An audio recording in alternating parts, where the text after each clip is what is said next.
Boa noite, queridos irmãos, queridas irmãs.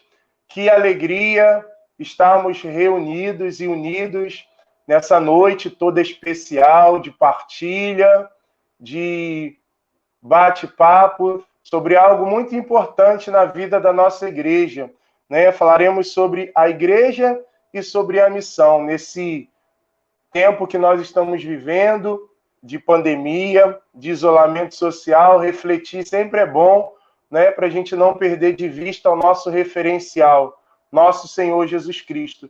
Você que está chegando nessa live, seja muito bem-vindo, seja muito bem-vinda. Você já pode deixar aí seu nome, sua paróquia, não é, a sua pastoral, para que possamos lhe acolher. Não é, você que está chegando aí, vai dizendo de onde que você é, seu movimento. Quero acolher aqui tantos irmãos que já estão chegando nessa hora. A Maria Elizabeth de Souza Jorge, boa noite. Não é? Vai compartilhando também esse momento de partilha, né, com seus contatos no WhatsApp, no Facebook, no Instagram. Compartilhe esse momento tão rico na vida da nossa igreja com os seus irmãos e irmãs. Vai chamando todo mundo aí para participar conosco desse momento tão rico de partilha. Queremos também saudar aqui cada irmão, cada irmã dos 10 regionais da nossa diocese, pessoas que são de outras dioceses também, que estão participando conosco. Lembrando que na última quarta-feira nós refletimos sobre o anúncio do Evangelho de Jesus Cristo. Dom Luiz Henrique nos ajudava a entender e a refletir como deve ser esse anúncio a partir das diretrizes gerais da ação evangelizadora da Igreja no Brasil. Quero acolher aqui também a Lucélia, a Ana Cleide, minha irmã, tantos irmãos queridos chegando nessa noite. Então, já queremos acolher o nosso pastor, nosso querido bispo, Dom Gilson, seja bem-vindo. Sua bênção, excelência. Deus abençoe, Joelson. Abençoe também o nosso povo querido que vai pouco a pouco chegando, participando com a gente nesse momento de conversa, não é, de live, desse tema tão importante que é o tema da missão da igreja, né? Então, estamos aí. Bem-vindo, bem-vinda a você, meu irmão, minha irmã. É uma alegria, Dom Gilson, poder ter o senhor aqui nessa partilha, nesse bate-papo que tem tanto enriquecido a vida de tantos irmãos e irmãs que nesse período que nós estamos em distanciamento, em isolamento social, tem sido um oásis. As missas, os grupos de oração, as partilhas da pastoral familiar, nós estamos aí na Semana da Família, e tantas ações da nossa igreja nesse novo aerópago que são as mídias sociais. Então, seja muito bem-vindo, mais uma vez, sua bênção. Dom Gilson, queria pedir ao senhor, por favor, que introduzisse esse momento, fazendo um momento de oração, né, parando já esse momento para o nosso bate-papo, por favor. Em nome do Pai, do Filho e do Espírito Santo. Amém. Hoje, o Evangelho da Missa nos lembra como que Deus tem um compromisso conosco, dizendo que onde 2 ou 3 estão reunidos, Ele está ali no meio deles. E nós já somos, acho que mais de 2 ou 3 aqui nessa conversa. Eu convido você, meu irmão, você, minha irmã, a unir também o seu coração, os nossos corações unidos diante do Pai das misericórdias, diante do Pai amoroso. Ele nos visita nessa noite, visita você também, visita a sua casa. E nós queremos pedir a unção do Espírito Santo, a sua força, a sua luz, a sua misericórdia. Queremos pedir a Jesus que Ele nos visite, que Ele venha aqui me visitar, visite o Joelson, visite você aí na sua casa. Obrigado, Senhor, pela Tua presença no meio de nós. Nós que estamos aqui reunidos e somos já várias pessoas, nós acreditamos, Senhor, na Tua presença no meio de nós. E queremos pedir que a Tua presença seja uma grande luz na nossa vida, no nosso coração, que a Tua presença enche não apenas a nossa cabeça de ideias, mas encha o nosso coração de amor, e nos dê força também para viver o Evangelho no concreto, do dia a dia, na nossa vida, na nossa casa. Visita, Senhor, aqueles que agora estão cansados, desanimados, preocupados, angustiados, que eles possam também fazer a experiência de como é bom estar contigo, como é bom repousar em ti. E aqui vamos falar da tua palavra, e a tua palavra é sempre luz, a tua palavra é sempre repouso, a tua palavra é sempre orientação nova para a nossa vida, o nosso caminho. Nós te agradecemos, Senhor, porque estás aqui no meio de nós. E pedimos a unção do teu Espírito Santo. Sem o teu Espírito Santo, nós não podemos nada. Sem ti, nós não podemos nada. Por isso, envia sobre nós o teu Espírito. Espírito de sabedoria, Espírito de graça, Espírito de ciência, de fortaleza, de conselho. Que o teu Espírito, Senhor, invada nosso coração, nossa casa também, toque naqueles corações que nós queremos que sejam tocados. Que o teu Espírito nos envie em missão, porque hoje nós precisamos mais do que nunca de uma igreja em saída, de uma igreja missionária, e nós queremos ser esses missionários e missionárias desse novo tempo. Dá, Senhor, pelo teu Espírito, para todos nós, dá esperança nova nesse tempo de desafios.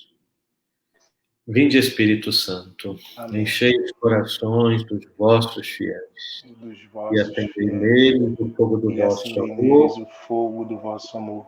Enviai o vosso Espírito, tudo será criado, e renovareis a face da terra. Amém. Pedimos também a intercessão de Maria, nossa mãe. Estamos para celebrar a Assunção de Nossa Senhora no próximo domingo. Esteja conosco, Maria, estrela da nova evangelização. Amém.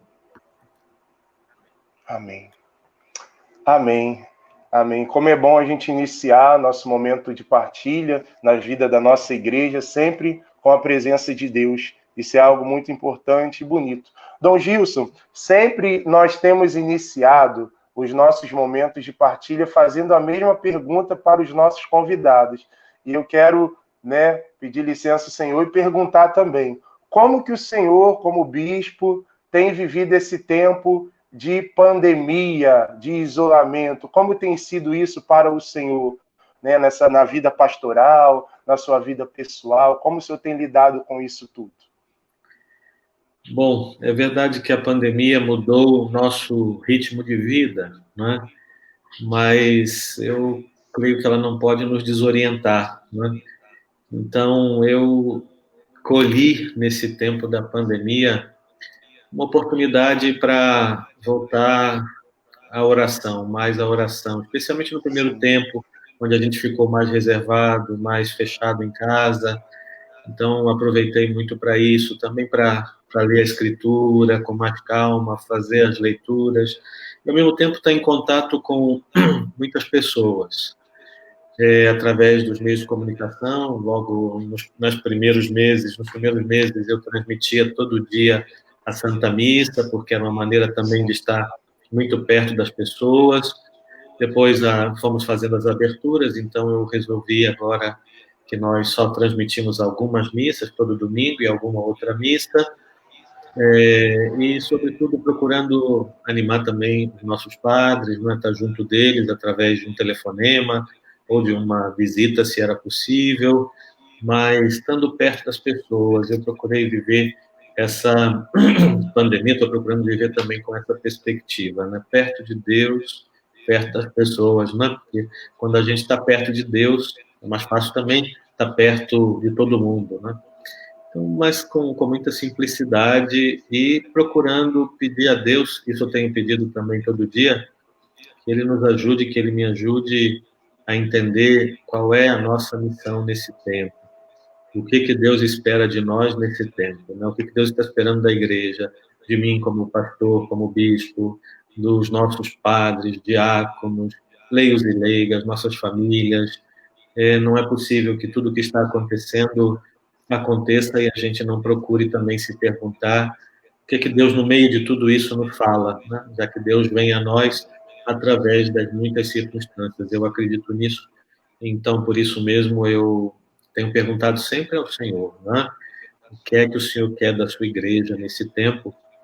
E graças a Deus temos o Santo Padre, né, que com sua voz, com o seu ensinamento, ele tem nos ajudado muito, né? E tem nos dado orientação. Então, esse tempo tenho procurado ficar muito atento à voz do Santo Padre, né? Porque nós precisamos ouvir os profetas do nosso tempo. E todo povo cristão é profeta, né? Em Jesus Cristo nós somos profetas, anunciamos a palavra do Senhor, mas a palavra do Senhor é para esse hoje, é para esse momento presente, né? E as pessoas também querem respostas para suas vidas. E a igreja tem que atualizar a resposta do Evangelho nas situações concretas da vida das pessoas. Isso é muito importante que o Senhor traz, porque traz para nós leigos também um alento. Eu pude ser testemunha na minha paróquia, né, Padre Adelmar, meu pároco. Tantas vezes nas homilias ele falava: olha, hoje eu liguei para Dom Gilson, ele animou a gente a fazer isso, bem no pico da pandemia, né? Então ele falava muito isso conosco.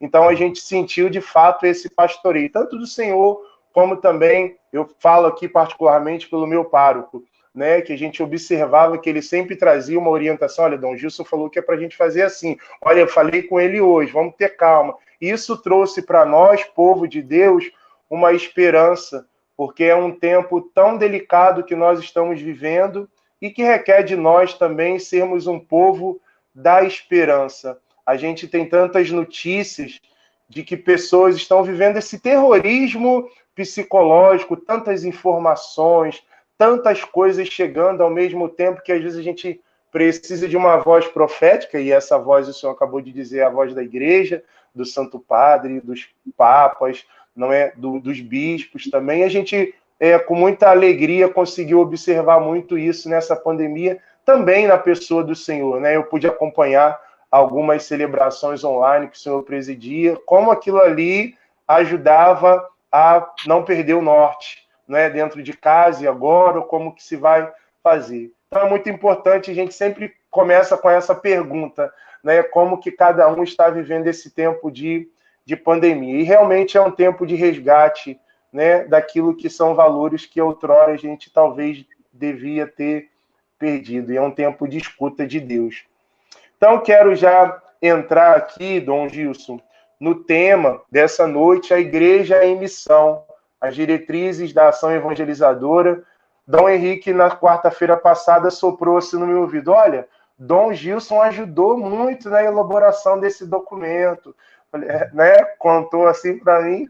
Ela falou: que bom, né? Também agradeceu ao senhor pela amizade. Falei: olha, ele não pôde estar junto aqui, mas está sabendo dessa tarefa, dessa missão que nós estamos fazendo. Então, eu queria perguntar ao senhor como pensar a ação evangelizadora da igreja, né, a partir dessa proposta da CNBB, em tempos tão desafiantes da fé que nós estamos vivendo. O Papa Emérito Bento XVI falava de uma crise de fé, não é, que nós estamos vivendo. Como pensar essa ação evangelizadora? O nosso Papa João Paulo II, né, o Santo São João Paulo II, mas se a gente volta um pouco antes, o Papa Paulo VI, né, o grande Papa, também santo, São Paulo VI, esses grandes papas que nós tivemos no século XX, eles todos vislumbraram que o tempo da igreja no século XX, no século XXI, seria um tempo muito forte de missão. O Papa Paulo VI nos deu uma carta que o Papa Francisco gosta sempre de citar, muito inspiradora, né? Evangelho Nunciandi, sobre o anúncio do Evangelho. O Papa João Paulo II depois foi um Papa que visitou o mundo todo, né? Ele teve esse carisma de entender que a missão tem a ver com o anúncio da palavra e com uma presença que torna viva a palavra de alguma forma, né? Quer dizer, tem um princípio básico na missão que a gente nunca pode fugir, que a gente não pode nunca escapar dessa metodologia, que foi a metodologia de Jesus, né? Jesus, quando começou a sua missão pública, o que é que Jesus fazia? Anunciava a boa nova do reino e ali compartilhava a vida das pessoas, especialmente dos sofredores, né, dos paralíticos, dos coxos, dos cegos, das mães que sofriam pela perda dos filhos. Quer dizer, uma presença de proximidade. Então, primeira coisa, eu creio que a gente nunca pode deixar de lado de pensar nisso. A missão, ela é dom de Deus. É Deus que nos envia em missão. Não somos nós que, por nós mesmos, decidimos. Então, Deus já nos deu o caminho da missão. É anunciar Jesus Cristo, é também, de alguma encontrar formas de estar perto das pessoas, né, de encarnar o Evangelho na realidade própria. Depois, a gente tem sempre o modelo da nossa ação, que é a primeira comunidade dos primeiros cristãos, né? Os primeiros cristãos tiveram que enfrentar uma situação semelhante à nossa, me parece, não é? Semelhante à nossa. Era um mundo paganizado que eles tiveram que evangelizar. O nosso mundo, em alguns lugares, se fala de pós-cristandade, né? Quer dizer, deixamos Cristo de lado, o cristianismo de lado, os valores já não são os cristãos, né? Por isso o Papa Bento XVI, no ano da fé, ele disse: a gente dá por suposto que as pessoas têm fé, que a sociedade tem os valores do cristianismo. Ele disse: isso não existe mais, né? Então a gente tem que se dar conta que nós estamos numa situação muito semelhante dos primeiros cristãos. E como é que eles evangelizaram, né? Primeiro, sendo eles mesmos. A gente não pode abrir mão de ser cristão, né? Por isso, eles perseveravam na escuta dos apóstolos. Quer dizer, eram pessoas que se preocupavam com a formação, conheciam as Escrituras, conheciam a palavra de Deus.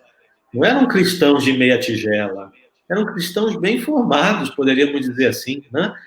Depois eram perseverantes também na comunhão fraterna.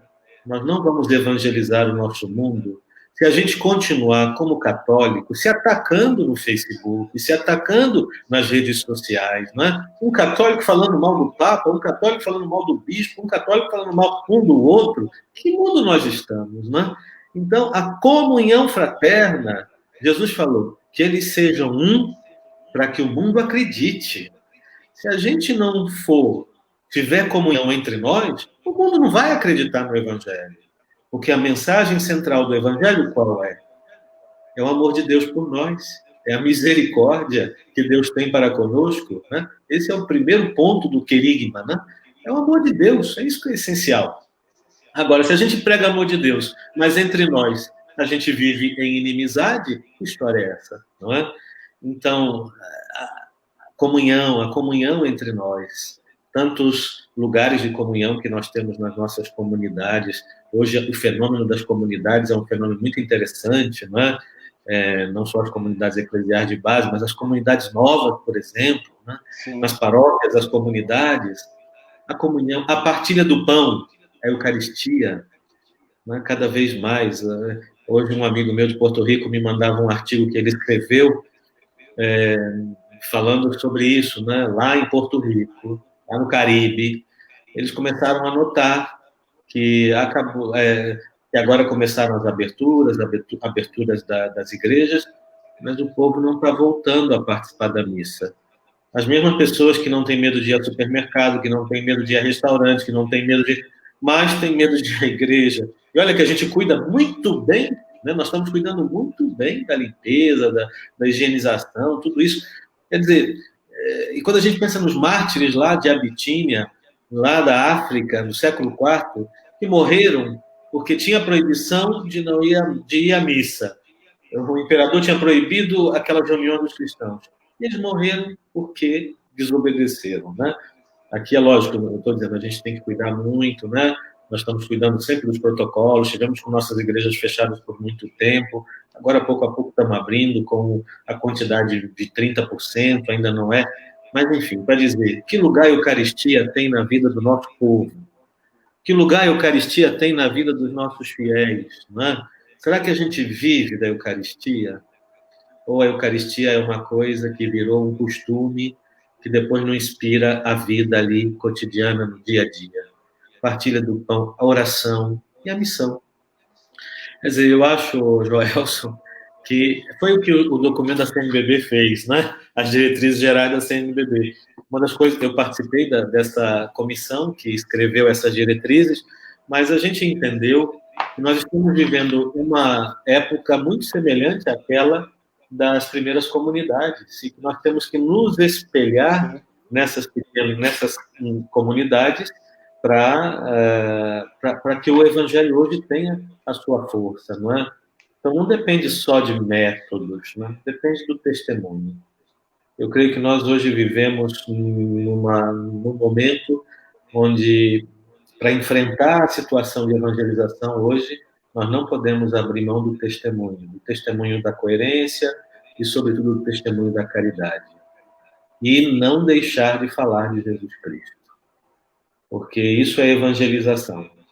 Evangelização é anunciar a pessoa de Jesus. O Papa Paulo VI falava. Anunciar a pessoa de Jesus, anunciar o reino de Jesus, né? Não temos que ter medo de falar de Jesus, não. Tem que falar dele, né? Porque ele está vivo e é ele que toca nos corações.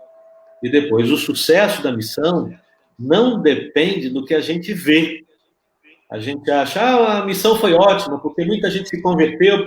Calma lá, né? Deus é que sabe o sucesso da missão, é ele que dá o fruto, né, da missão. O que me chama a atenção, Dom Gil, o senhor lembrou do Papa Paulo VI, eu sempre fico encucado com essa palavra e me incomoda, e eu fico aqui ruminando ela dentro de mim, quando o Papa Paulo VI, ele fala que o homem contemporâneo, ele ouve com mais alegria, com mais bom grado, as testemunhas do que os mestres. E se ouvem os mestres, é porque eles são testemunhas. Não é? E quando o senhor traz essa realidade das pequenas comunidades, não só as eclesiais de base, mas as comunidades novas, os relacionamentos dentro das nossas paróquias, como isso ajuda a gente a viver esse testemunho. Mas, ao mesmo tempo, o mundo paganizado ainda não consegue ver em nós, cristãos, essa dimensão do testemunho, justamente por isso que o senhor traz, né? Às vezes na rede social fala-se mal do Papa, do Bispo, fala-se mal de movimento, de grupo, de pastoral, e era o momento de nós estarmos unidos em prol de uma única causa, o nome de Jesus ser mais conhecido, ser mais amado e adorado, sabe? Isso me chama muito a atenção, me preocupa. Eu converso muito isso com a minha esposa, né? Pergunto, olha, a gente precisa dar testemunho nisso, naquilo. Então a gente fica inquieto com isso, que é fruto dessa graça que a gente fez de Deus, né? Do batismo no Espírito Santo. Não é? Mas a gente entende que isso, todo cristão batizado deveria ter esse ímpeto, esse desejo, né, de viver a partir disto. Olha que as diretrizes, né, falam que o empenho por constituir comunidades cristãs maduras na fé deve ser, portanto, a meta das dioceses, paróquias, comunidades eclesiais de base, comunidades novas, movimentos, associações, serviços e famílias. Constituir comunidades cristãs maduras, né? Como era a primeira comunidade, não significa isso que as comunidades não tenham problema, porque tem dificuldades, tem divisões, às vezes, entre elas, mas não se supera, isso não se supera. Maravilha. Dom Gilson, o senhor traz essa realidade para nós, e o senhor fala de comunidade, me vem aqui uma outra pergunta. Como que essa vivência comunitária pode ser um ambiente de testemunho para a acolhida e o anúncio do Evangelho? Olha, aí está também, eu acho que a grande, vou usar uma gíria, né? A grande sacada das diretrizes foi encontrar inspiração na casa, né? A casa é uma coisa que, embora hoje também haja tanta gente que não tenha casa, né? Nós sabemos disso, tantas pessoas que a casa delas é a rua, né? Mas a casa é sempre para nós o modelo por excelência de encontro, de ternura, de afeto, de carinho. Então, Joelson, eu vejo que essa ideia da casa, as comunidades viverem a mesma dinâmica da vida de família, isso é importante, né? Na família a gente é conhecido, na família se sabe o nome da gente, se conhece a história da gente. Não é verdade que muitas vezes nossas paróquias parece que as pessoas todas não têm nome, não têm história, não é? Junta todo mundo numa missa, junta todo mundo numa missa, mas será que todo mundo ali se conhece, né? Então, essa coisa de fomentar mais as pequenas comunidades, eu acho que foi a grande sacada dessas diretrizes. E ali se lembra, né, que deve ser casa de que jeito, né? Casa da palavra, quer dizer, um lugar onde a gente recebe a palavra de Deus, onde a gente recebe a instrução também, que faz parte também do processo da iniciação cristã, casa do pão, né? É o lugar da partilha, mas também é o lugar da vivência da Eucaristia, casa da caridade e casa da ação missionária, né? Então, como em família, entre amigos, irmãos de fé, companheiros de jornada, né? Nas estradas da vida, como diz aqui, né?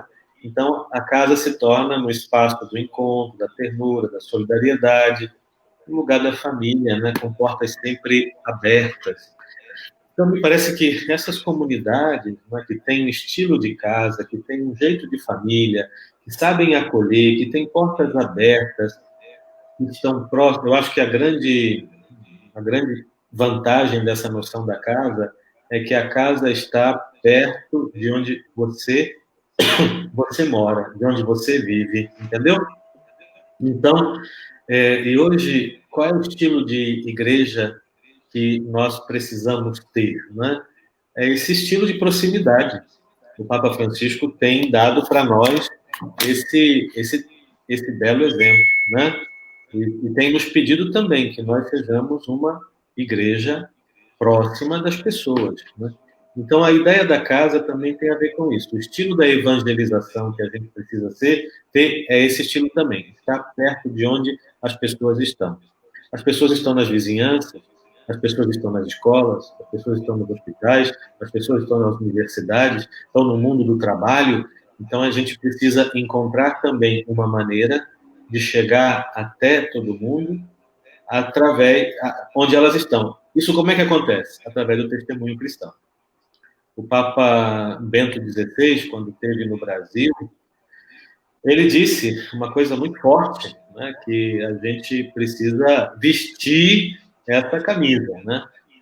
O Papa Bento XVI disse que o cristianismo não cresce por proselitismo. Sabe o que é proselitismo? Esse negócio de ir batendo de porta em porta, um dia, outro dia, outro dia. Também vamos fazer isso, temos que fazer. Mas ele disse que o cristianismo cresce através do testemunho, né? Da atração. O que atrai? É o testemunho. O Papa Francisco diz: como é que um cristão pode ter cara de sexta-feira santa? Né?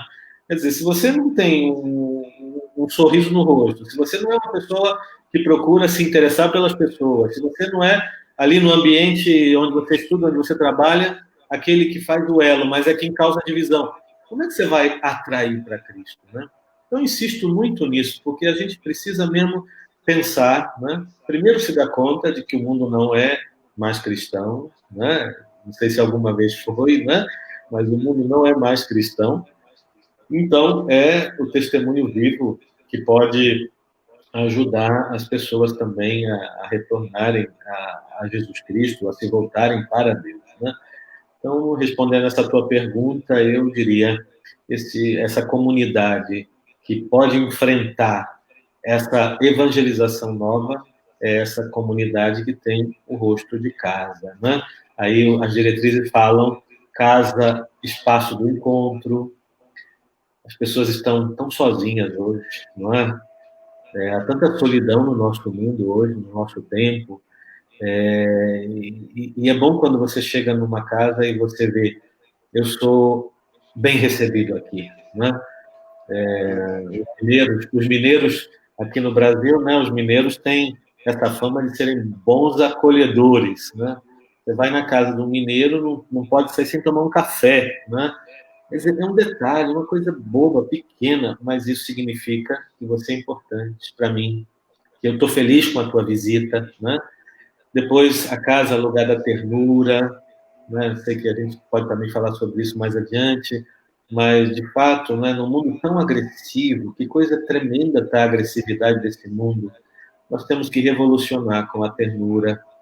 E casa, lugar das famílias, né, fala também, e lugar de portas abertas. Então, esse é o ideal da comunidade. Quer dizer, nossas paróquias devem ser assim, as comunidades novas devem ser assim, as sedes devem ser assim, ter esse estilo de família. Eu tenho para mim, Joelson, uma coisa, e você que está escutando a gente, que Deus tem um projeto. Lá no início da Bíblia a gente vê qual é esse projeto de Deus. Qual é o projeto de Deus? Família. O projeto de Deus é esse. Família. Deus criou o homem, criou a mulher, né? Uniu os dois, sejam fecundos.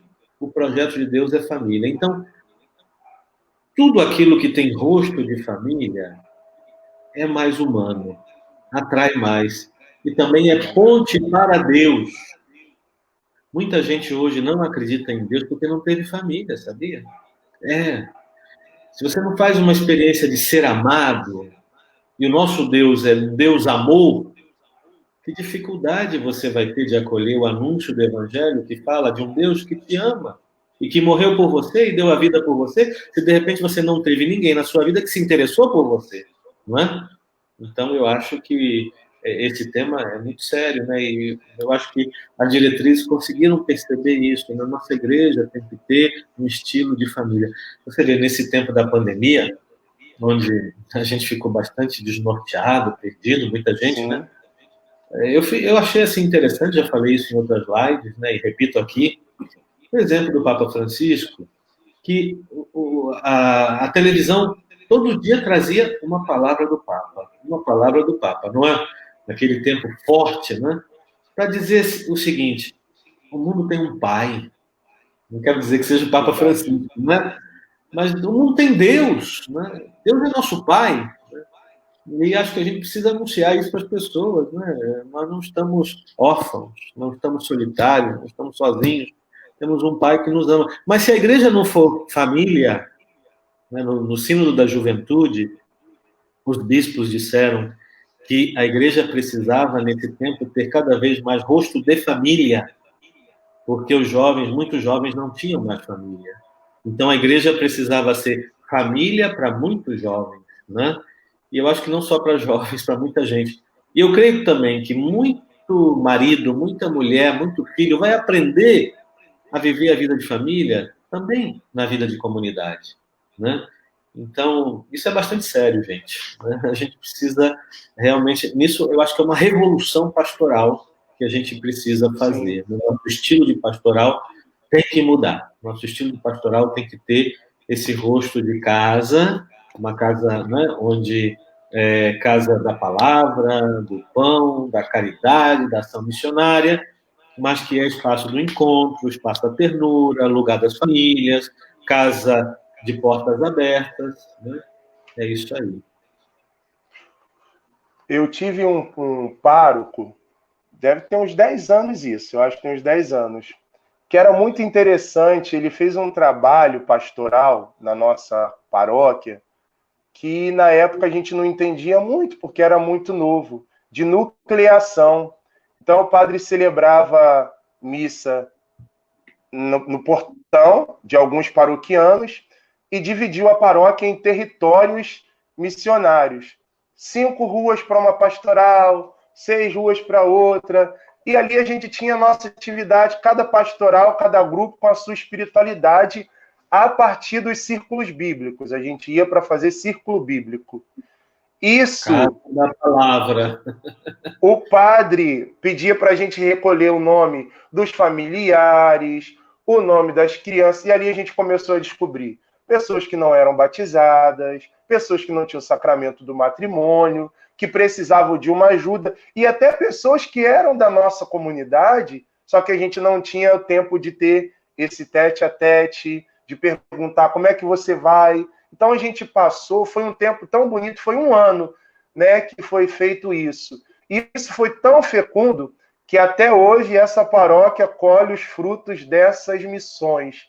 Né? Então isso sempre me chamou muito a atenção, não é? Nesse ímpeto, o padre teve essa visão e colocou, ele falava, vamos colocar a banda na rua. E a gente ia toda quarta-feira fazer os círculos bíblicos. Cada grupo, cada pastoral com a sua espiritualidade. O grupo de oração fazia o círculo bíblico e depois fazia o grupo de oração. Aí uma pastoral, olha, isso aqui não é coisa para a gente não, vai lá no grupo de oração. E um ia crescendo com a espiritualidade do outro.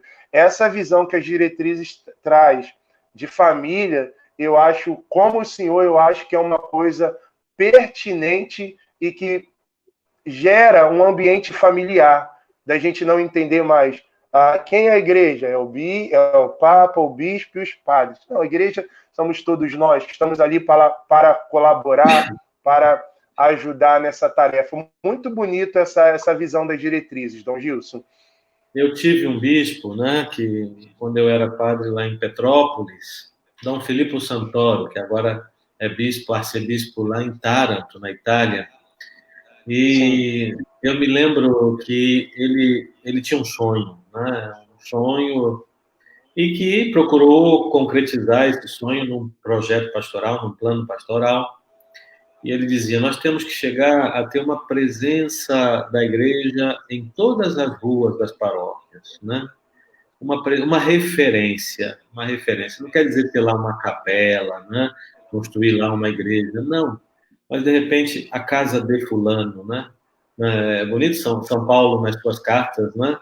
De vez em quando, ele saúdo a igreja que se reúne na casa de, né, fulano, na casa de fulana, né?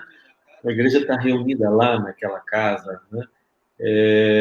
De fato, esse tema da nucleação, durante um tempo, eu acho que muitas paróquias tentaram fazer essa experiência, mas isso supõe da gente estar sempre fazendo revisões, né?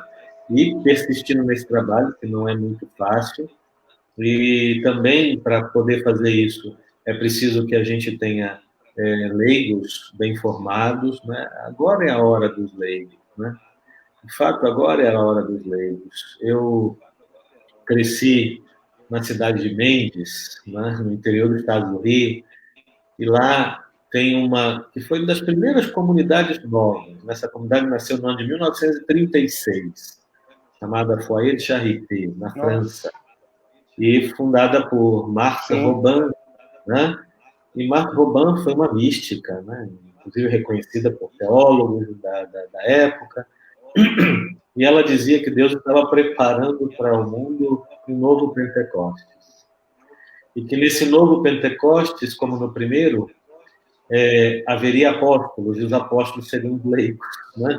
Os novos apóstolos, os novos tempos, os leigos, né? Isso significa o quê? Que nós vamos clericalizar os leigos? De jeito nenhum, né? Clericalizar os leigos é não entender qual é a missão dos leigos. A missão dos leigos é de cooperar na igreja, sim, tem ministério, também, mas, sobretudo, a missão dos leigos é na família e na sociedade. É na família e na sociedade, na família e no mundo.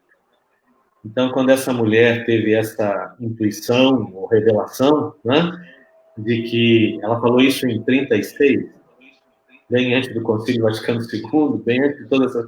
Ela dizia que no futuro Deus estava preparando um novo Pentecostes, haveria novos apóstolos, e os novos apóstolos seriam os leigos, né? E com isso quer dizer que o novo apostolado é na entranha da sociedade. Nós precisamos de leigos bem formados, de homens e mulheres da Eucaristia, de oração, de homens e mulheres de muita caridade, mas que estejam atuando na família, nas escolas, nas universidades, nas fábricas, no campo, em todo lugar da atividade humana, sabe? A gente precisa pensar nisso, né?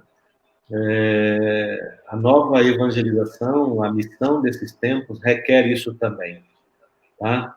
Requer muito testemunho na sociedade, que a gente seja realmente fermento na massa, né? Por isso foi muito oportuno aquele documento da CNBB sobre os leigos, receber o título Luz do Mundo, né? E Sal da Terra e Luz do Mundo. Isso que os cristãos leigos são, né? Sal da Terra e Luz do Mundo. Mas para isso é preciso ter uma vivência de comunidade forte, né? Semanal, eu diria. Semanal. Semanalmente a gente precisa do alimento da Eucaristia, da palavra de Deus, da comunhão fraterna, da convivência fraterna, da missão caritativa. Semanalmente a gente precisa disso, né? Para depois também poder testemunhar a Jesus Cristo no meio da sociedade. Maravilha. Dom Gilson, quando o senhor falava da ternura, eu achei tão bonito. Papa Francisco, ele cita Evangelho Gaudium, né? O Papa Francisco, não, as diretrizes cita Evangelho Gaudium, número 88, aonde o Papa Francisco fala que nossas comunidades precisam de afetividade, empatia, ternura com o irmão. Devem ser as marcas desta fraternidade que promove a revolução da ternura. Eu queria saber do senhor como que nós podemos promover a revolução da ternura em nossas comunidades. É interessante essa expressão do Papa Francisco, é uma expressão que ele usou ainda como cardeal naqueles encontros que os cardeais têm para discutir situações da igreja, do mundo, né? Ele usou essa expressão Revolução da Ternura quando era cardeal num desses encontros, e ele conta que um dos cardeais depois puxou ele assim no cantinho, né? Quase como que fazendo uma correção fraterna, como hoje o Evangelho falava, e disse assim, olha, eu acho melhor você evitar essa palavra revolução, né? Porque é uma palavra que tem uma carga ideológica, é verdade, uma carga política, é verdade. E aí o Papa disse que escutou, né? O cardeal Bergoglio disse que escutou aquilo ali, tá bom, né? Tudo bem. Mas ele agora é Papa, e ele dizia, olha, e depois de Papa eu ainda continuo achando que o que a gente precisa é fazer esta revolução, né? Quer dizer, as coisas não podem continuar do jeito que estão, né? Quando a gente fala de revolução, a gente fala isso. E eu gosto muito, quem já me ouviu falar isso 300 mil vezes, daquilo que o Papa fala, né, que o que mais atrapalha a vida da igreja é aquela velha coisa do sempre foi assim, né? Então o Papa diz, não, temos que fazer uma revolução da ternura. Se você ouve um pouco de notícias, se você está antenado na internet, você já entendeu que o nosso mundo está terrivelmente tomado por um sentimento de ódio, parece que a qualquer momento vai explodir alguma coisa. O Papa Francisco até fala que a Terceira Guerra Mundial está em ação, porque há muita violência em muito lugar, né? Então, é lógico que a violência não é capaz de curar o ódio, curar a violência, né? Quem pensa que vai curar a violência com armas, quem vai curar a violência, não vai. Verdade. É o amor que cura tudo, né? O amor vem de Deus, minha gente. O amor nasceu de Deus. O amor está no coração de Deus, né? É isso que vai permanecer. O resto vai passar. O amor não. E aí o Papa fala, né? E na Cristo Vive, que eu gosto muito desse documento, que eu também participei lá do Sínodo da Juventude, né? Lá se diz, o Papa diz, devemos privilegiar a linguagem da proximidade. Acho que você que está me escutando aí, né? É bom a gente fazer uma revisão de vida, né? Será que a linguagem da gente aproxima ou afasta as pessoas, né? A linguagem da proximidade, a linguagem do amor desinteressado. Hoje é uma coisa tão difícil, né? As pessoas sempre estão com outros interesses, pensando em si. No fundo, o interesse sou eu, né? Como é bom e como é libertador a gente parar de se preocupar consigo e se preocupar com os outros. E a coisa que a gente descobre, quando mais a gente se preocupa com os outros, melhor a gente fica, né? Porque nós fomos feitos para isso, para amar os irmãos, né? Então, o amor desinteressado, a pandemia está nos dando oportunidade muito para isso, viu, minha gente? Porque tem muita gente que está precisando de uma palavra, de um consolo, de pão, né, de alimento, de saúde, e o que a gente pode fazer por essas pessoas. Um amor, diz aqui, relacional e existencial, que toca o coração, toca a vida, desperta esperança, desejos, né? E aqui as diretrizes lembram que a primeira comunidade era um só coração e uma só alma. Eles viviam desse jeito, né? Viviam muito, muito unidos. Nós somos irmãos e temos que viver como irmãos, né? Aí as diretrizes dizem que necessitamos de comunidades que ajudem na abertura para o outro, superar a superficialidade de relações superficiais, né? E tudo isso. Não sei, você já pensou, você que está aí participando da live, né, com a gente, você já pensou, né? Se você tem ideias, coloca aí nos comentários, né? Como é que você está tentando fazer essa revolução da ternura? Né? Porque, infelizmente, ódio a gente vê por todo lado, né? Eu acho que um propósito muito bonito que a gente poderia fazer é nunca azedar o que já está azedo, né? Tem tanta coisa azeda na internet, sabe? Tantos comentários azedos. Não vamos azedar o que está azedo, não, né? Vamos colocar um pouquinho de doce, né? Um pouquinho de mel aí nas coisas azedas. Mas quem sabe você que está participando com a gente, você poderia colocar aí nos comentários, né, essa pergunta do Joel, como fazer essa revolução da ternura. Mas eu também gosto de insistir, e o Papa Francisco insiste muito nisso, graças a Deus. Bento também insistia muito nisso, que a gente não faz nada sem a graça de Deus, não, viu? Então a gente tem que pedir a Deus, meu Deus, me ajuda a fazer essa revolução da ternura, né? Porque a gente, às vezes, o que tem vontade de fazer, me deu um tapa, eu dou um outro, né? Falou mal de mim, aí eu vou falar mal desse camarada aqui na internet. Quer dizer, a nossa reação nem sempre é tão positiva. Então tem que pedir a Deus a graça. E o Espírito Santo, sabe? Eu comecei a live invocando o Espírito Santo, porque o Espírito Santo, ele é aquele que nos impulsiona, aquele que nos leva mesmo pelos caminhos do Senhor, pelos caminhos de Deus. É ele que nos ajuda a encontrar essa ternura de Deus em todas as coisas. Parece que o Joelson me deixou aqui sozinho, né, na live, mas ele já está voltando, já está chegando, está aparecendo aí de novo. Mas é isso, meu irmão e minha irmã. Eu queria te fazer esse desafio, né? Aí nos comentários, vai dando dica para a gente, né? Porque a gente aprende um com o outro, sabe? Hoje o Evangelho da Missa falava sobre isso, né?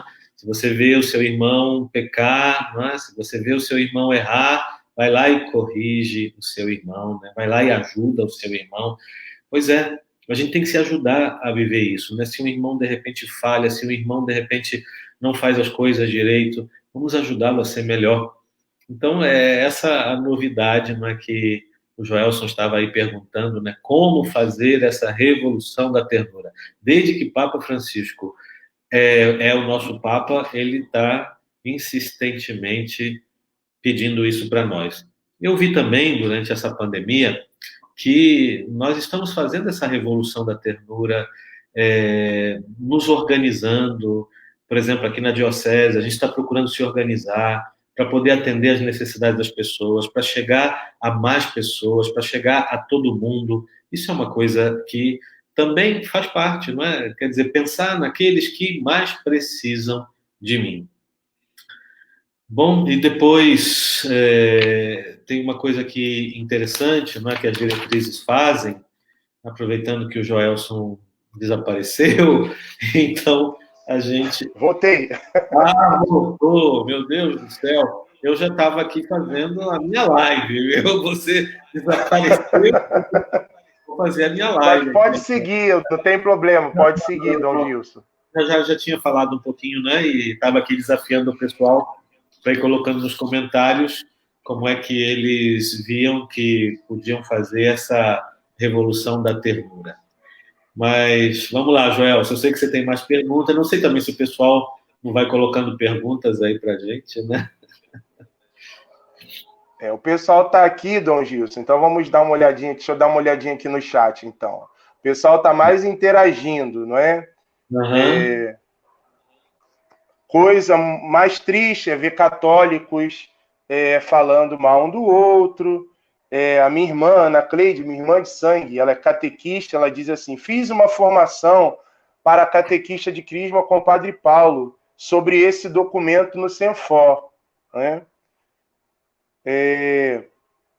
O Tiago, nosso querido irmão que será ordenado no próximo sábado, diz assim: uma igreja em saída que se faz próxima, não é? Nós temos aqui a Ercília dizendo assim: a acolhida é essencial.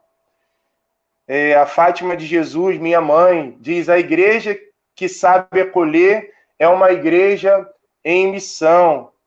Não é? E tantos outros comentários aqui. Não temos perguntas, não é? Mas temos os irmãos aqui contribuindo conosco. Tem gente aí do acampamento juvenil na década de 90, meu Deus, quanta saudade eu tenho daqueles acampamentos, né, que eu fazia lá, quer dizer, eu fazia, não, mas eu participava porque eu ia lá para confessar, para celebrar, e quantas confissões bonitas eu ouvi dos jovens, quanto entusiasmo da juventude lá em Petrópolis, junto com o Nancy, que está lá no céu agora, o Padre Luiz, o César, que também está no céu, né? Mas quanta coisa. Aqui eu gostei desse comentário da Lourdes Rodrigues, né, dizendo: preciso é que nossas reflexões levem o povo a fazer uma revisão de vida diária, que a palavra de Deus nos leve à conversão, para que possamos ser presença de Deus na vida do irmão. É verdade, não é? A gente às vezes fala muito, tem um discurso, muito discurso, mas até que ponto a palavra de Deus, não é, está inspirando o nosso dia a dia, né? Até que ponto a palavra de Deus mudou a nossa vida, né? A Deus, com a sua graça, ele realiza isso, ele opera isso. Mas obrigado aí pela sua participação. Tem gente aí, eu vi também que a Simone Antunes, né? Eu estava pedindo aí para você para dar dica de como fazer essa revolução da ternura, né? A Simone Antunes disse: eu sempre procuro me colocar no lugar do outro e não julgar. Penso para o irmão o que quero para mim. Essa é uma regra de ouro do Evangelho, né? Não fazer para o outro, eu não quero que faça comigo. É isso aí, Simone, e vamos continuar, né, nesse processo, realmente, né? Um abraço ao André Leonardo, que está assistindo, amigo lá de Petrópolis também, né? Tanta gente boa, graças a Deus. Você aí participando com a gente dessa live, rezando conosco, né? Pedindo ao Espírito Santo que nos toque, né? A gente assiste tanta live, mas eu às vezes me pergunto, eu deixo que o meu coração seja tocado, né? Não basta só a gente assistir tanta live, né? De alguma forma, Deus está vindo ao meu encontro, né? E você que tomou a decisão, não vou assistir essa live toda, né? Tem gente que está aí grudadinho na live, coisa boa, né? Mas também dizer, depois que terminar a live, pega um papelzinho, escreve lá, né? O que eu aprendi hoje, né? O que eu tenho que mudar na minha vida, né? Porque a gente não pode desperdiçar a palavra, a gente tem que ser como Samuel. Bonita aquela coisa que diz de Samuel, né? Que ele estava lá, cresceu lá no templo, né? Ficou um tempo no templo, e diz que ele não perdia nenhuma palavra que Deus lhe dava. Né? Então a gente não pode perder nada que Deus nos dá. Né? Continuar. Nessa dinâmica da ternura, eu tenho refletido desde que começou a pandemia, de tantas coisas que eu tenho revisado na minha vida pessoal, na minha vida familiar, de pai, de esposo, de membro de um grupo de oração, de uma paróquia. Eu sempre me pergunto assim, para mim mesmo: e se fosse comigo? Isso tem me ajudado a fazer essa pergunta. E se fizesse isso comigo, como eu ia agir? De que maneira eu ia me comportar? Isso tem me ajudado a refletir na minha vida, tem me ajudado a refletir nas minhas ações, tem me ajudado a ser uma pessoa melhor. Falta muita coisa ainda para me ser uma pessoa melhor, mas eu acho que eu já melhorei. Desde que começou a pandemia, eu melhorei um pouquinho, sim. Eu melhorei, porque a gente passa a valorizar mais algumas coisas que são essenciais em detrimento daquilo que é acessório. Não é? E quando o senhor falava desse gesto de dar um café, sempre que eu vou na casa da minha tia, é muito engraçado. Isso desde pequeno. As minhas primas fazem isso. Ó, primo, vem aqui tomar um cafezinho. Então já é uma prática lá dos meus tios. A minha mãe também tem uma outra forma de acolher. A gente vai vivendo isso e aprendendo na vida da nossa família, na vida do outro. É uma coisa muito bonita. Dom Gilson, eu queria encaminhar aqui, porque tem mais algumas perguntas. Peço só um pouquinho de paciência dos irmãos e do senhor, porque esse documento todos nós deveríamos estudar, não é esmiuçar quando acabar essa pandemia, porque tem muita riqueza aqui para as nossas comunidades, para a nossa vida pessoal, não é? E me chamou uma atenção, que é outra coisa que me chama muita atenção na vida da igreja, é essa questão da acolhida. E eu quero já aqui dar um testemunho antes de perguntar ao Senhor como tem sido bonito o trabalho da pastoral da acolhida nesse tempo de isolamento e de pandemia. Com cuidado com o outro. Falo isso também a partir da minha paróquia, né? Que é ali onde eu estou, que eu convivo, o carinho, o zelo, de higienizar, de acolher, de perguntar como está. Então, me chamou muita atenção isso aqui no documento, Dom Gilson. Como que nós podemos ser uma comunidade mais acolhedora? Porque essa é também um carro-chefe aqui no documento, né? Uma casa que acolhe a todos. Eu queria provocar também você que está participando da live com a gente, que você conheça as diretrizes, sabe? A gente vê assim os documentos, mais um documento, mais um documento. Não, são documentos que nos aprofundam, que nos ajudam a aprofundar, né? Naquilo que é a nossa missão, naquilo que é a nossa fé. E isso que o Joel falava, né, sobre o tema da acolhida, as diretrizes falam que a igreja deve ser casa, lugar de portas sempre abertas, né? Portas sempre abertas. Nós não podemos fechar as portas para ninguém. Jesus Cristo não fechou a porta para ninguém, né? Aliás, se a gente fecha as portas, a gente não dá a oportunidade da pessoa também de se encontrar com a palavra, de fazer uma revisão de vida. A gente, às vezes, tem aquela ideia de que as pessoas que chegam na igreja têm que estar com a vida completamente reformada, mudada. Calma, né? Cada um vai fazer o seu caminho, cada um vai dar o seu passo. O importante é que é um irmão nosso. Às vezes tem irmãos que a gente tem que carregar no colo, né? Porque está precisando de colo. Por isso, as diretrizes dizem uma coisa muito, muito séria, viu? Muito séria. Diz assim: não poderá haver uma comunidade autenticamente cristã que não seja porta de misericórdia para todos os que precisam. Vocês se lembram que no ano da misericórdia o Papa Francisco fez uma coisa que nenhum Papa fez, né? E a gente tem que se perguntar por que isso, né? O Papa disse: olha, só tinha uma porta nos anos santos aberta em Roma, né? Agora quero que em cada diocese tenha uma porta santa, né? Então, todas as dioceses tinham uma porta santa para as pessoas ali fazerem a experiência da misericórdia de Deus. E aí diz: é chegada a hora, diz aqui as diretrizes, de multiplicar nas igrejas, essas portas, nas igrejas, nas capelas, nas obras sociais, nas escolas, universidades, movimentos, congregações religiosas, comunidades novas e outras associações. É hora de assumirmos com maior radicalidade a proposta, né, da experiência eclesial, gerando redes de comunidade, né? E aqui diz: não basta só abrir as portas para os outros, é preciso ir ao encontro também, né? Aí é o tema da missão. Não basta só a gente abrir porta para acolher as pessoas que vêm, né? Não, a gente tem que ir atrás de quem não vem também. E aceitar que elas, por enquanto, não queiram vir. Atenção.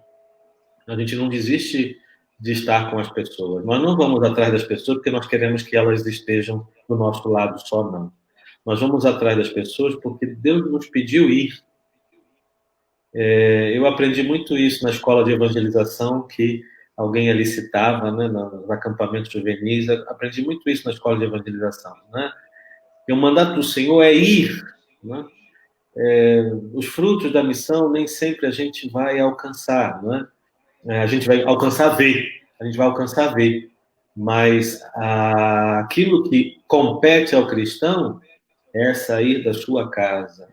E quando eu falo sair da sua casa, é sair do seu comodismo, sair de você mesmo e ir ao encontro do outro, viu? Seja ele quem for, né? Seja ele quem for. Então, é hora também da gente pensar nas nossas comunidades. Nós estamos indo ao encontro das pessoas ou só acolhemos quem vem até nós, né? De que forma a gente está indo? Estamos indo pelas redes sociais. Aqui também lembra isso aí. As redes sociais são maneiras da gente chegar.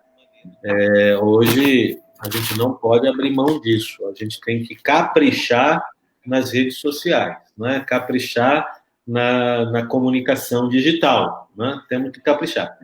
Mas também tem outras formas. A nossa pastoral da saúde, por exemplo, é uma forma de ir ao encontro de quem está doente. Tantos irmãos nossos idosos hoje, né? Hoje, graças a Deus, as pessoas vivem um pouquinho mais, mas também vão ficando mais sozinhas, né? Porque os filhos têm isso, aquilo, os netos, e vão ficando mais sozinhas. Então, nós temos que criar um ministério de visitação, né, para quem está sozinho. Tem que pensar em quem está sozinho, para levar a boa nova de Jesus Cristo também para essas pessoas.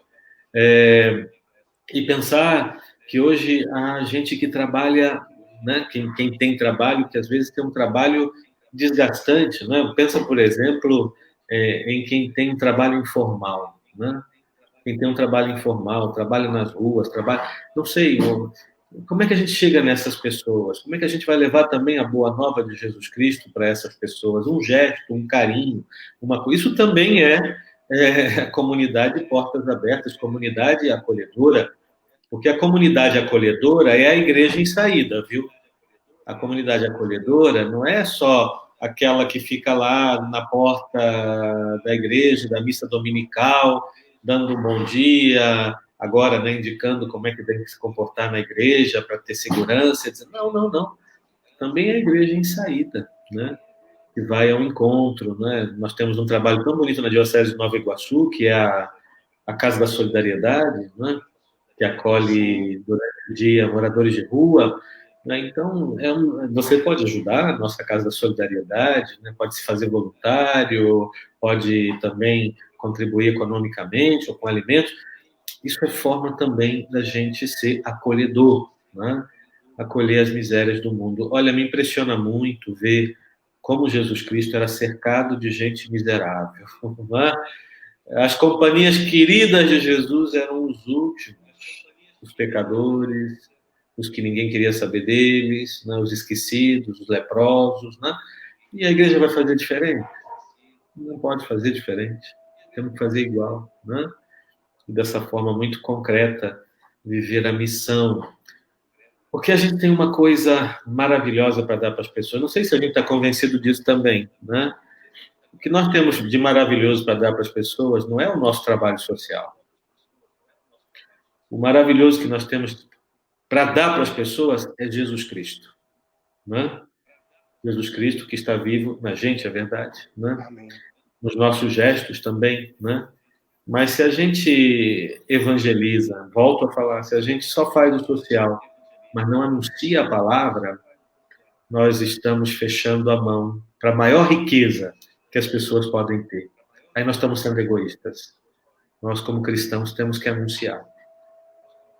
Certo? Então, essa igreja acolhedora, né? A igreja missionária e acolhedora, que vai ao encontro. Encontra muitas formas de ir ao encontro. Certo, minha gente? Vamos lá, tem mais alguma coisa, Joelson? Né? Me chama muita atenção, Dom. Temos sim, temos sim. Como podemos valorizar mais e melhor o domingo, dia do Senhor, e as ações litúrgicas para esse processo de aprofundamento da espiritualidade comunitária? Esse é um outro aspecto, né? É um dos pilares da casa, né? Um dos pilares da casa. Casa da palavra, né? O pilar da palavra, o pilar do pão, né? Alguém chamou a atenção esses dias, alguém falou, puxa, gostei tanto de ver essa espiritualidade mais forte nas diretrizes da CNBB, falando do tema da oração, da liturgia, do pão. E aí se fala, né? Um dos aspectos é a valorização do domingo. Então, aqui, como aspecto prático, diz resgatar a centralidade do domingo como dia do Senhor. por meio da participação da missa, e naqueles lugares onde não há possibilidade nenhuma de ir à missa, então da celebração da palavra. Aqui diz, somente situações excepcionais podem justificar a ausência nesse momento central da vivência da fé cristã. Aqueles mártires que morreram porque o imperador tinha proibido de ir à missa, e a missa era um perigo de vida, e eles foram à missa, né? E morreram martirizados, né?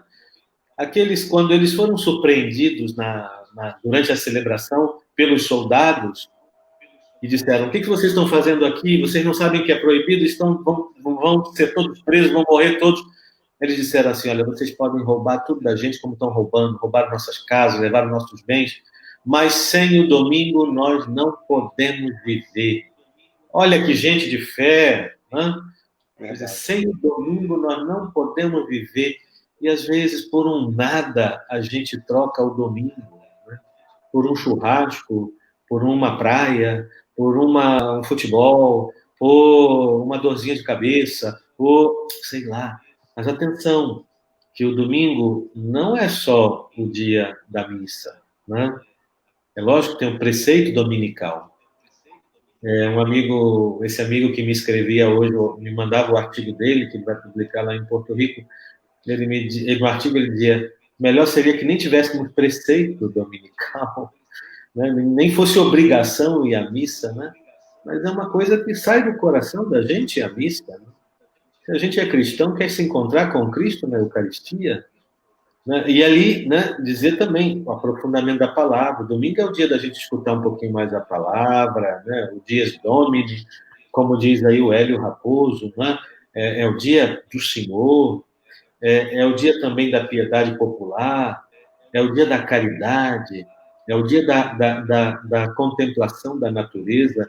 A gente às vezes acha, os judeus eram muito legalistas, contavam os passos no sábado, né? Podiam dar tantos passos, mas não podiam. Mas isso é de muita sabedoria, porque senão a gente faz tanta coisa no dia livre, que se esquece do essencial, né? Então, por isso os judeus contavam os passos e não davam mais passos do que aqueles, né? Porque não podia o essencial. Qual era o essencial do domingo, do sábado para os judeus, né? Era a oração em família, e era a mulher que começava a oração, a mãe, né? Era a sinagoga para escutar a palavra de Deus, né? Era depois a convivência familiar, a contemplação da natureza para reconhecer, puxa, Deus me deu tudo, né? Recebi tudo das mãos de Deus. Então, dessa forma também, a gente precisa valorizar o domingo. Aí aqui entram em coisas bem específicas. Olha, para vocês verem como que os bispos estão preocupados com coisas que a gente tem que cuidar. Valorizar o canto litúrgico. Não pode cantar qualquer coisa na missa.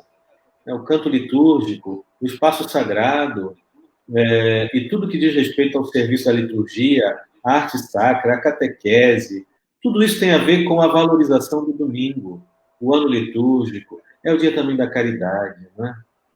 Seria muito bom que a gente no domingo reservasse um tempo para também ter oportunidade de abrir mais o coração para quem está talvez fora do nosso alcance durante a semana. Então, acho que uma forma concreta, né, da gente valorizar o domingo. Eu tenho celebrado, né, durante esse tempo da pandemia, nos domingos, como a gente mudou completamente os nossos calendários, tenho celebrado mais na catedral. E nós estamos lá com todas as normas protocolares, né, de segurança, mas assim me encanta muito ver muitas famílias indo à missa, né? Vai lá o pai, a mãe, os filhos, né? Eu tenho visto isso lá na catedral, tenho visto vários exemplos disso, né? São famílias que vão à missa. Olha aí, uma forma de valorizar o domingo. Lembra aquela famosa frase que é atribuída a um papa: família que reza unida permanece unida. E a Eucaristia do domingo inspira a gente. Imagina você vai ao domingo, o padre faz uma homilia, ali também fala disso, né? Os padres têm que caprichar mais na homilia. Isso significa não falar demais, não, viu? Inclusive, o Papa diz que 10 minutinhos tá bom, né? Porque a missa já é longa, então 10 minutinhos, 15 minutinhos está excelente. mas o conteúdo, homilias com bom conteúdo, que as pessoas saem dali e ouviram falar da palavra de Deus, não outra coisa, né? E não ali na homilia perder tempo com política ou com novela. Não. É a palavra de Deus. E ajudar as pessoas a encarnar a palavra no seu dia a dia, no que está acontecendo na vida dela, na vida de família. De tal forma que a pessoa sai da missa alimentada, né? Sai da missa alimentada. Nossa, muito importante isso que o senhor traz, Dom Gilson, porque no início da pandemia, quando começou o isolamento, né, aqui em casa, e eu acho que isso, muitas casas e muitos cristãos viveram isso também, bateu aquela tristeza, veio a lágrima, agora a gente não vai poder ir à missa, porque a gente não valorizava tanto aqui em casa a questão da missa pela televisão, porque as comunidades aqui é tudo perto, tem missa todo dia, em vários horários, e a gente se viu assim, agora a gente não pode ir mais. Aí a gente arrumava o altarzinho, conforme foi direcionado pela diocese, a palavra de Deus se arrumava como se estivesse indo para a missa presencial, né? Que em casa eu, minha esposa e minha filha participávamos da missa, não é? Na hora da consagração ajoelhava, na hora de ficar de pé, aquilo dali também trouxe para nós um conforto. Então, quando o senhor falava igrejas de portas abertas, eu, de uma maneira particular, não entendi que a igreja estava fechada.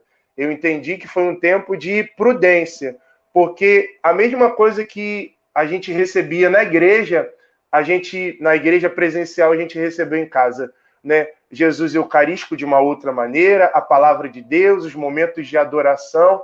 Então, isso nos fortaleceu como família também, né? Então, nossas casas, né, entenderam, eu acho que a pandemia trouxe também essa compreensão de que a minha casa tem que ser porta aberta da igreja, né?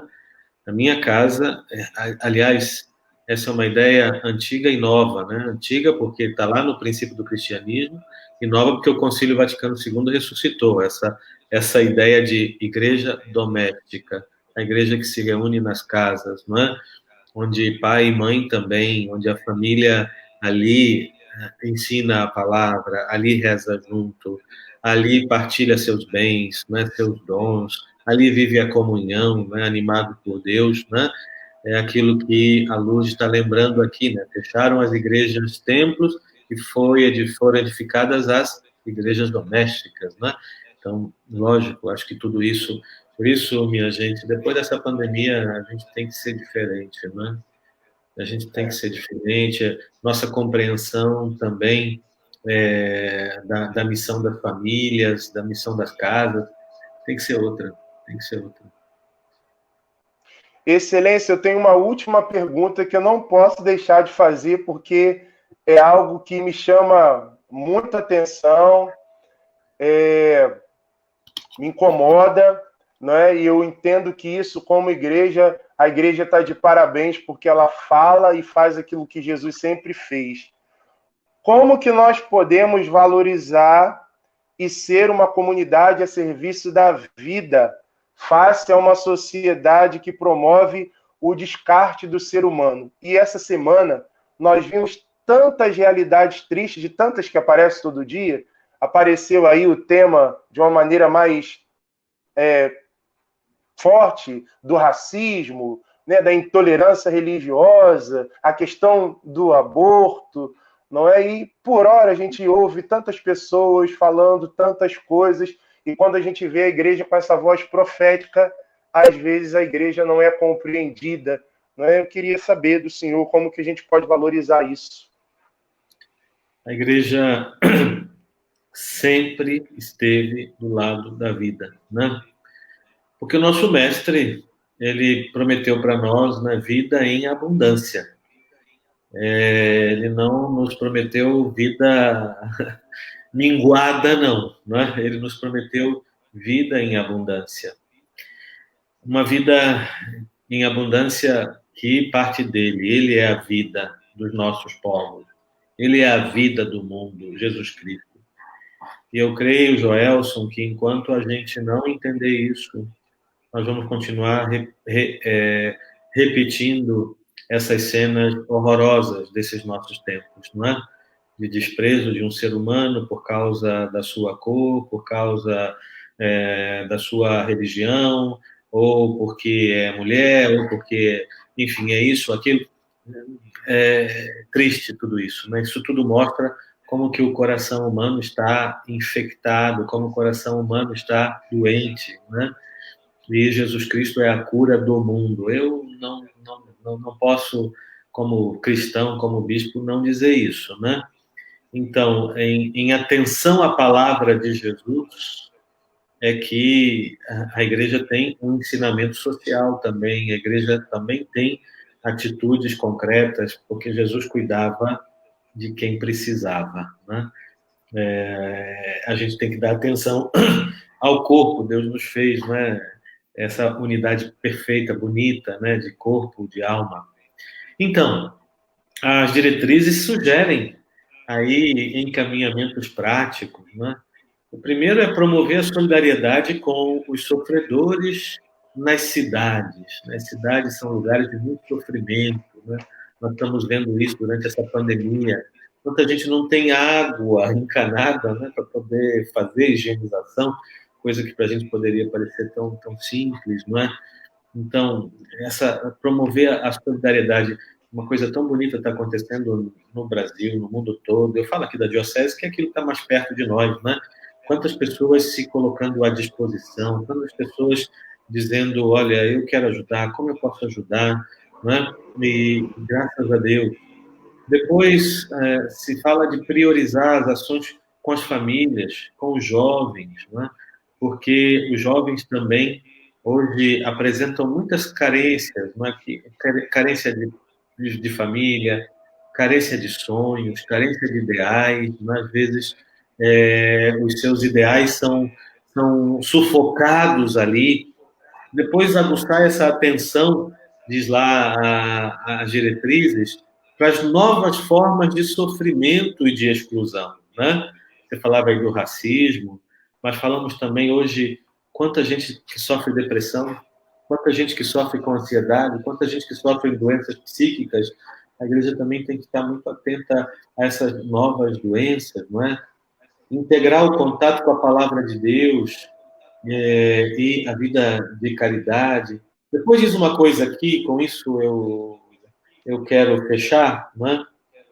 Encorajar o laicato, os leigos, a continuar o empenho apostólico, inspirado na doutrina social da Igreja, pela transformação da realidade a partir do engajamento consciente em todas as realidades temporais, política partidária, pastorais sociais, mundo da educação, conselho de direitos, elaboração e acompanhamento de políticas públicas, cuidado da natureza, nossa casa comum, etc. Quer dizer, é preciso conhecer a doutrina social da igreja, viu? Não sei, a gente dormiu no ponto nisso, né? A gente, graças a Deus, tem muitas iniciativas sociais, mas às vezes nos faltam a inspiração da doutrina social da igreja, que é tão rica. Conhecer a doutrina social da igreja. E depois, como leigos e leigas, assumir o seu papel na sociedade. Né? Quem tem a veia política, não é? Quem tem a capacidade também da administração pública, precisa servir a sociedade. Ah, mas a política, né? O Papa mesmo fala, né? A gente dá tantos adjetivos para a política, né? Mas o Papa diz, nós não devemos ter medo, os leigos, né? Porque os padres e os bispos, a gente não tem outra postura, mas os leigos, sim, eles podem assumir um lugar e se candidatar, mas não para fazer igual a tudo que a gente está vendo, né? Mas para fazer diferente, para fazer um novo, né? Para fazer um novo. E depois dessas preocupações, eu vejo agora vem as eleições aí. A gente sempre fala, né? E nós bispos aqui do Estado do Rio de Janeiro publicamos recentemente uma mensagem. Não sei se vocês já leram essa mensagem, não é? Sobre as eleições. E uma das coisas que se fala é acompanhar também o mandato dos vereadores, dos prefeitos. Tem os conselhos para isso, tem outras formas para isso. Quer dizer, nós temos que nos interessar pela sociedade. A pandemia está mostrando isso, né? que nós estamos todos muito ligados e que a vida social não pode nos desinteressar, né? Está muito bom que a gente dê cestas básicas, está muito bom que a gente faça um trabalho assistencial que tem que fazer, mas também temos que nos preocupar com a transformação da sociedade, porque Jesus Cristo, o reino de Deus tem também essa perspectiva, né, de um novo mundo, né? Lógico que só vai acontecer na eternidade, mas aqui nós estamos a caminho, e cada um de nós tem que fazer a sua parte, colaborar para que o mundo seja melhor. Amém. Dom Gilson, que partilha edificante. Muito obrigado pelo carinho pastoral, aceitar estar aqui conosco, falando desse assunto tão importante, tão rico para a vida da igreja, né, e para cada um de nós. Certamente foi um momento muito edificante, não é, ter o Senhor aqui conosco em meio às atividades do dia, que eu sei que bispo tem atividade, mas é uma alegria enorme, não é, poder estar aqui com o Senhor nesse momento de partilha. Queria pedir ao Senhor que fizesse as considerações finais, não é? E também fizesse uma oração por tantas pessoas que estão aí pedindo oração nesse finalzinho, né, colocando sua vida e suas necessidades. Eu quero agradecer essa oportunidade, não é, Joelson, de partilhar sobre as diretrizes da ação evangelizadora da igreja, porque nós temos 4 anos, né, para ruminar isso aqui e colocar em prática isso aqui. E a primeira forma é conhecer, né? E essa live nos deu a oportunidade de falar do 4º capítulo, né? Que fala da missão da igreja. Dentro dessa perspectiva de igreja que se reúne nas casas, né? Mas é lógico que é uma rede, né? Uma rede de comunidades, mas aí também tem toda a realidade paroquial que está presente, não se pode esquecer. Mas eu aqui insisti com um tema que eu acho que é importante para nós, que é a questão de que é preciso assumir a missão no lugar onde a gente está, viu? Assumir a missão na família, assumir a missão no seu ambiente de trabalho, assumir a missão na sociedade, assumir a missão nesse tempo de pandemia. Nós temos que dar exemplo. Eu tenho insistido muito com relação a isso. Nós temos que cuidar mais uns dos outros nesse tempo da pandemia, o uso da máscara, a distância, o afastamento social, a higienização das coisas. Temos que dar o exemplo, né? Mas, e com relação a isso também, temos que ajudar as pessoas a compreender que Deus pode nos dar a possibilidade de viver um mundo novo quando nós nos abrimos ao seu amor e ao seu amor que faz novas todas as coisas. Então, quero rezar por você, Joelson, né, que todos os dias eu sempre te vejo por aí fazendo lives, né, e isso é bom também, é bonito o teu empenho, né, apostólico, né, de partilhar a oração, partilhar a palavra, mas também quero rezar por você, meu irmão, você, minha irmã, que está aqui acompanhando a gente, que coloca a sua família nas mãos do Senhor, né, como o Hélio está falando, a Janete que pede aí pela sua família, né, a Patrícia pedindo a bênção. Eu quero convidar você nesse momento a fechar seus olhos, se colocar diante de Deus e dizer para o Senhor: obrigado, Senhor, por eu ser cristão. Obrigado por eu crer em Ti, Jesus. Obrigado, Jesus, por ter a igreja como minha mãe. Obrigado por esse convite que você está me fazendo de ter um coração novo. Obrigado, Senhor, porque no meu coração não quero ter espaço para rancor, mágoa, ódio contra ninguém. Obrigado, Senhor, porque nesse tempo da pandemia você está me ajudando a ir ao encontro dos meus irmãos, está me aumentando a fé. Obrigado, Senhor, também por aqueles e aquelas que fizeram a sua passagem nessa pandemia e entregaram sua vida com fé, como o meu irmão Dom Henrique, que achei tão bonito aquilo que o irmão dele falou, né, que ele dizia, ele estava nas mãos de Jesus Cristo. Você também esteja nas mãos de Jesus Cristo, porque nas mãos de Jesus Cristo nós não temos medo de nada nem de ninguém. Estamos nas mãos de Jesus Cristo, que Jesus Amém, Cristo tem a tua vida. Obrigado, Senhor, e abençoa. Abençoa nossas casas, abençoa nossas famílias, Abençoa os doentes, as pessoas que pedem oração agora. Abençoa as famílias nessa Semana Nacional da Família, Senhor. Muitas bênçãos sobre nossas casas, nossos familiares, as famílias que estão desunidas, as famílias que estão em desavença, que essas famílias possam reencontrar o caminho da paz, possam se reconciliar. Abençoa os nossos jovens, Senhor, para que não percam seus sonhos, para que encontrem portas abertas no nosso coração e no coração de todos. E abençoa o nosso Papa, para que ele possa continuar sendo uma luz para nós nesse mundo. E os nossos seminaristas, João Vitor, Tiago, que vão ser ordenados diáconos, para que sejam servidores teus, Senhor, como tu queres. E livra-nos, Senhor, do mal, livra-nos de todo o mal, do mal dessa pandemia, do mal das doenças, do mal espiritual, sobretudo do ódio no coração. Livra-nos, Senhor, de todo o mal. E eu rogo agora, por intercessão de Maria, nossa mãe, sobre você, meu irmão, e também de Santa Dulce dos Pobres. Amanhã vai ser o primeiro dia, primeiro ano que nós vamos, primeira festa, 13 de agosto, que vamos celebrar Santa Dulce dos Pobres, né? Nós celebrávamos a Beata, agora é Santa, né? 13 de agosto, que por intercessão de Nossa Senhora, de Santa Dulce dos Pobres, desça sobre todos e todas a bênção do Deus Todo-Poderoso, Pai e Filho e Espírito Santo. Amém. Boa noite a você que nos acompanhou. Amém. Amém. Boa noite mais uma vez. Muito obrigado, Dom Gilson. Um abraço virtual. Todo mundo fazendo um coraçãozinho para o nosso bispo. Nós amamos o Senhor. Deus abençoe. Coração para vocês. Deus abençoe. Tchau. Tchau, tchau.